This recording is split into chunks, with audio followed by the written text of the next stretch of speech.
नमस्कार दोस्तों, स्वागत है आपका हमारे YouTube channel life changing motivational story पर। आज फिर मैं आपके लिए ज्ञान से भरी एक कहानी लेकर आया हूं। ये कहानी है गौतम बुद्ध और एक दुखी भिखारी के बीच की।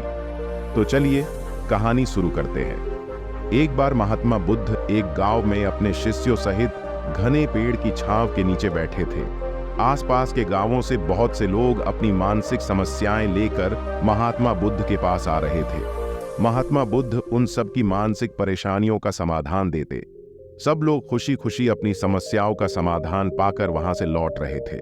वहीं से कुछ दूर बैठा लोगों को बुद्ध के पास जाते देख एक दुखी भिखारी अपने भाग्य को कोसता हुआ यही सोचने लगा कि अभी कुछ देर पहले तो ये लोग दुखी मन से मुंह लटकाए उन महात्मा के पास गए थे, और अब इतना खुश होकर कैसे वापस लौट रहे हैं। आखिर माजरा क्या है, जरा मैं भी जाकर देखूं कि वो महात्मा ऐसा कौन सा खजाना बांट रहा है इन लोगों को। वे इतने प्रसन्न हुए कि उनके चेहरे लाल हो गए।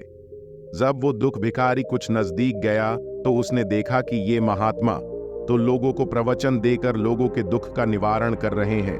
यह देखकर भिखारी के मन में भी तीव्र इच्छा हुई कि क्यों न मैं भी इन महात्मा को अपना दुख बताऊं, मुझे भी अपने दुख का समाधान अवश्य मिलेगा। बस फिर क्या था, समाधान पाने की लालसा लिए भिखारी महात्मा बुद्ध के सामने पहुंचा और हाथ जोड़कर प्रणाम करते हुए बोला, हे महात्मा बुद्ध, मैं भी लोगों की मदद करना चाहता हूं। मुझे लोगों की मदद करने की बहुत इच्छा है, लेकिन मैं कैसे मदद कर सकता हूं? मैं बहुत गरीब हूं। मेरे पास न तो पैसे हैं और न ही कोई ऐसी चीज जिससे मैं किसी की मदद कर सकूं। मैं कोशिश करने पर भी किसी की मदद नहीं कर सकता। मुझे भगवान ने इतना गरीब क्यों बनाया? हे महात्मा, मुझ पर कुछ कृपा करो। इतना बोलते हुए भिखारी रोने लगा। महात्मा बुद्ध बोले, आप बहुत अज्ञानी हैं, क्योंकि आप अभी तक इस भ्रम में जी रहे हो कि तुम्हारे पास कुछ नहीं, जबकि दूसरों को कुछ देने के लिए तुम्हारे पास बहुत कुछ है। तुम बिना धन और वस्तु के भी दूसरों की मदद कर सकते हो। तुम्हारे पास जुबान है जिससे तुम मीठे शब्द बोलकर किसी के दुखी चेहरे पर मुस्कान ला सकते हो। इन्हीं शब्दों की ताकत से तुम किसी के भी टूटते हौसलों को फिर से मजबूत कर सकते हो। इन शब्दों की शक्ति से आप किसी के भी मन में सकारात्मक विचारधारा के बीज बो सकते हैं और उसे गलत रास्ते पर जाने से रोक सकते हैं। तुम्हारे दो हाथों से किसी भी कमजोर या लाचार व्यक्ति की सहायता कर सकते हो। आपके दो आंखें किसी अंधे को रास्ता दिखा सकते हैं। तुम किसी के लिए दुआ कर सकते हो। ये हो सकता है कि उनके बुरे काम फिर से हो जाएं।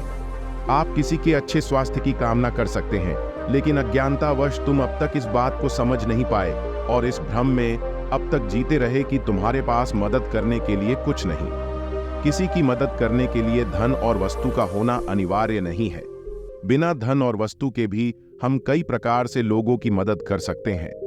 महात्मा बुद्ध के ज्ञान से भरे ये सुंदर शब्द सुनकर भिखारी के चेहरे पर मुस्कान आ गई और वह खुशी से झूमता हुआ वहां से चला गया।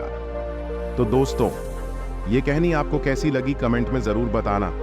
और अगर आप हमारे चैनल पर पहली बार आए हैं तो चैनल को सब्सक्राइब करना ना भूलें। धन्यवाद।